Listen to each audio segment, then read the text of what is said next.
Korean activist پانی کے ذریعے امید کے پیغامات کے علاوہ بھی بہت کچھ ان پلاسٹک کی بوتلوں میں بھیج رہے ہیں۔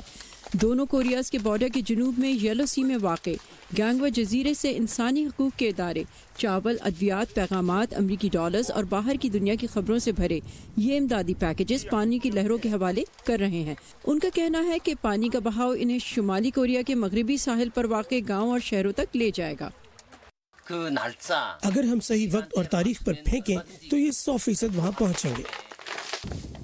ایک ہی دن میں یہ گروپ 500 کلو چاول اور جنوبی کوریا کی فلمز اور غیر جانبدار خبروں سے بھری 400 کمپیوٹر میموری سٹکس بھیجتے ہیں جن پر شمالی کوریا میں پابندی ہے۔ جونگ کوانگ اِل نارتھ کوریا کے وہ باغی ہیں جنہوں نے حال ہی میں صدر ٹرمپ سے ملاقات کی۔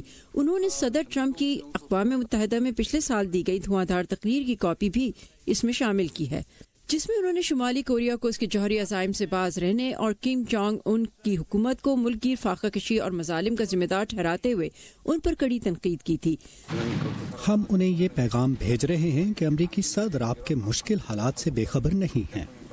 اقوام متحدہ کے مطابق شمالی کوریا کے 40% آبادی کو بہت کم غذا ملتی ہے اور خدشہ ہے کہ پابندی پیونگ یانگ پر جوہری پروگرام سے باز رکھنے اور اس پر دباؤ بڑھانے کے ساتھ ملک میں بھوک اور افلاس بڑھا دے گی۔